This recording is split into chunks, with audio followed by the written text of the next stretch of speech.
Hey, Physics 30s, how's it going? So today we are going to talk about the Compton effect. Um, so the Compton effect brings up a lot of weird properties of mass and energy. And it brings up a really good topic. Now, before I go on, maybe you can watch a Vsauce video here. It's a fun little video on what is a shadow, what does light do, um, how do we use light to propel objects? It's a pretty cool little video. It's one of his shorter videos of Vsauce. So you can go check that out. It's in the link to in the Google Classroom there. Now, what happens in the Compton effect, and you can't really find a very good video on this. So I'll have to do a little description, maybe a little drawing on the side here, is that Compton, famous scientist Compton,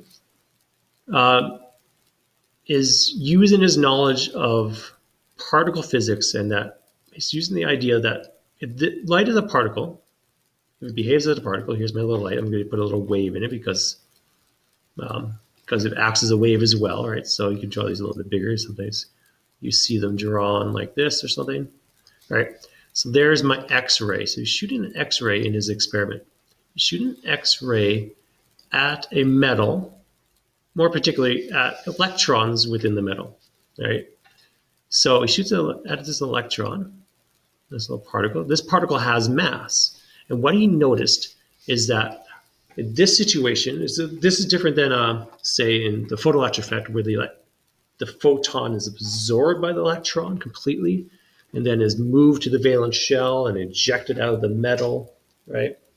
Completely ionized and stuff. That's the photoelectric effect, where the electron or photon is absorbed. In this situation, in some situations like this, and there are different experiments that involve X-rays, you could produce the photoelectric effect this way, but he also noticed that some of the X-rays bounce back or bounce or scattered around, but when he measured those X-rays, the X-rays had a different wavelength to them. They lost a little bit of their energy. And then he also noticed that if you have a detector, he also noticed that some electrons were shot off in a certain direction, and he detected those electrons. So what he discovered was that when an X-ray hits an electron, when it collides with an electron, it would scatter off at an angle. So this is the before over here. This is my after. It would scatter off in a different direction at an angle theta, and the electron would also scatter and go off in a different angle as well. I'm not too concerned about that angle, right? We won't calculate those. We're not too worried about that. But what then he had to discover is okay, if the electron starts moving, okay, so that means now it has momentum because now it's moving in this direction. It has a speed at some number, I don't know what it is, but therefore it has momentum, right? So it has a speed greater than zero, it has momentum greater than zero, so it has this momentum. But where did this momentum come from? He knows, based on just rules of physics, that momentum must be conserved. So if I have momentum afterwards, there must be momentum beforehand as well to start this off. But the electron, let's just say the electron here is not moving.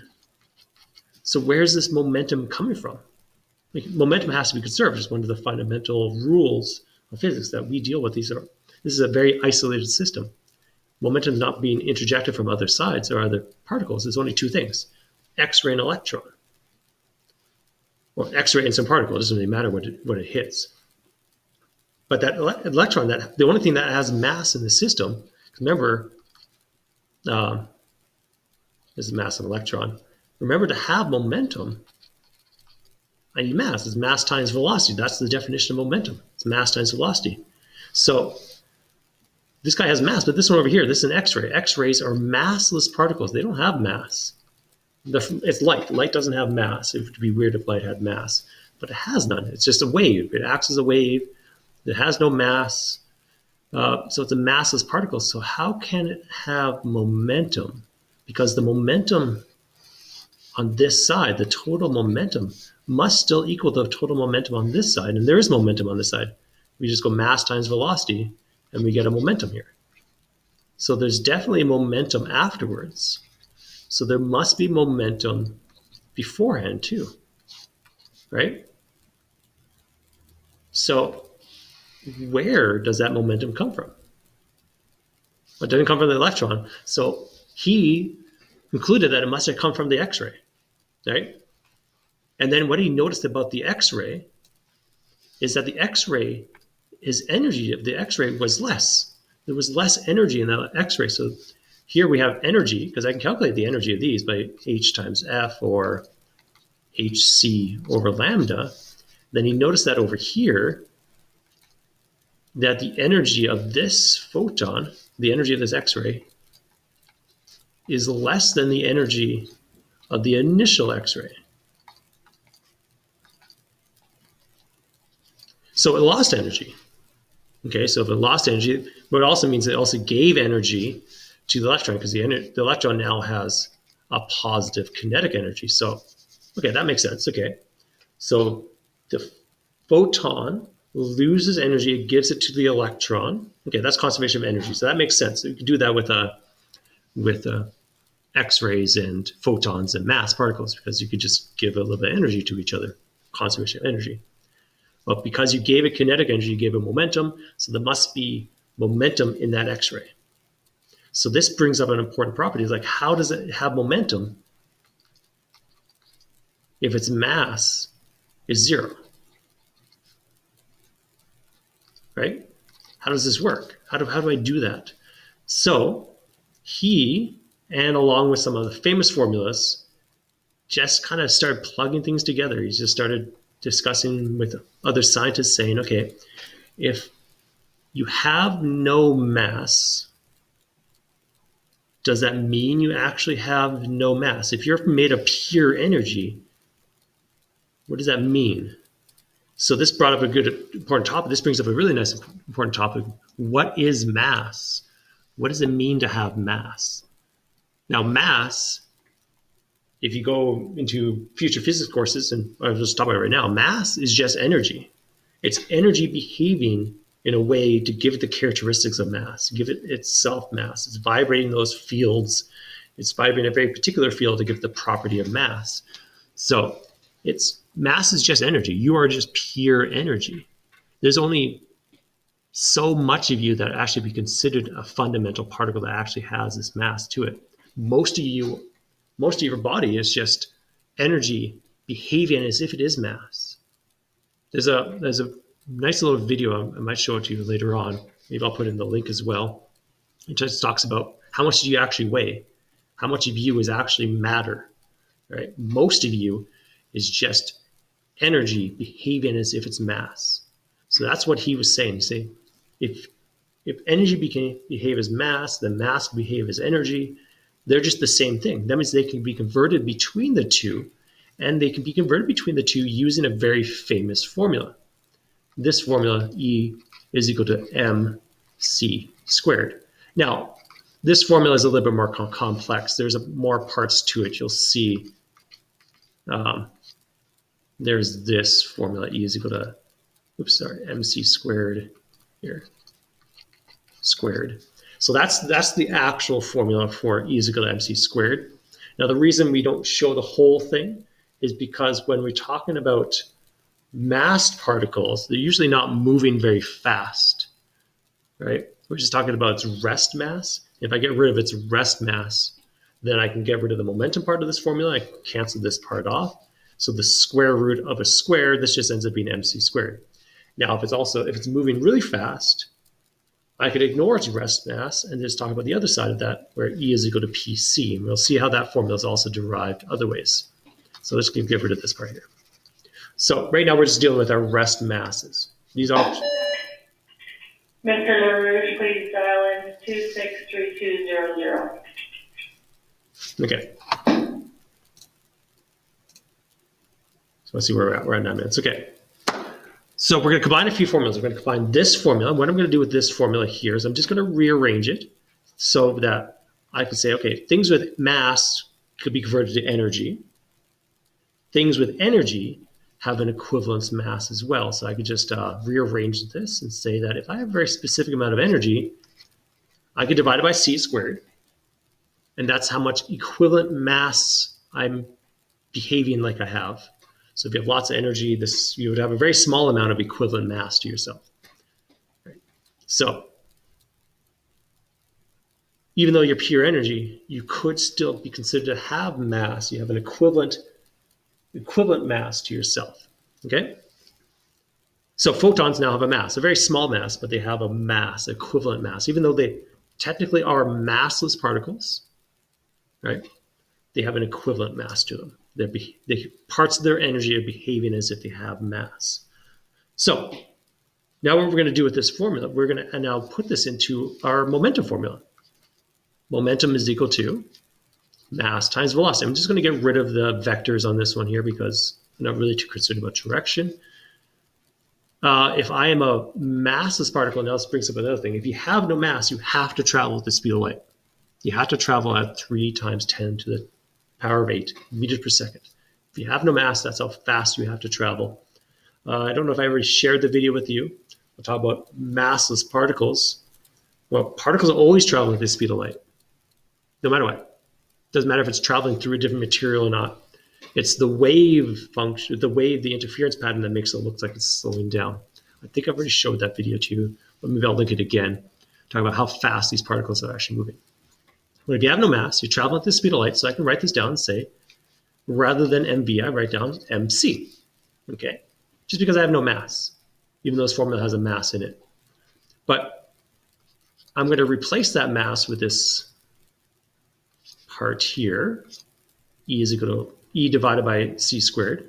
Just simplify this down, so I'm going to just cross those off, and I get E divided by c is equal to the momentum. So if I rearrange this ever so slightly, so it's just a little bit more flat, it times the c up, and I get the energy of a photon, or anything actually, that has momentum is equal to P times C. Cool. Okay, that's one of the formulas on your formula sheet there that we can use for this stuff, okay? Now, that's well and done, fine, but the energy there is just the energy of the photon, because this is what we're talking about. We want to find the momentum of a photon, so that's just the energy of the photon. So remember, there's a few formulas for that. HF and HC over lambda. I'm going to use the HC over lambda one here. So I'm going to replace the E on the top there with HC over lambda divided by C. Okay, so that's just the substitution there. So I'm just going to substitute that in there. I'll just do a little bit of manipulation here. The C's cancel out. So the momentum of a photon is just Planck's constant divided by its wavelength. That's pretty convenient, pretty nice formula.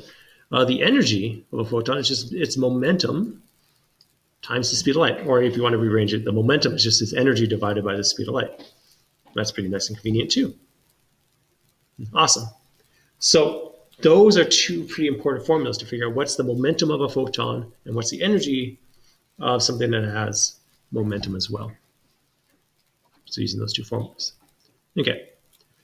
Then what he does here, okay, now he takes this conservation momentum that he knows has to be held true. Conservation energy must be conserved. This works in subatomic world as well. Everything's isolated here. Everything is also considered to be perfectly elastic, right? Because it's all subatomic.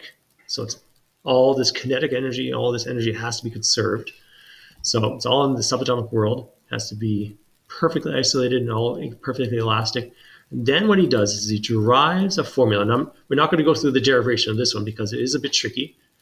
This here is, on this side, is just a couple snippets from Wikipedia here. Talks about the derivation of this formula. So you can see on parts of this formula here. Let me just get this here. So the parts of the formula say, okay, so here's my conservation energy.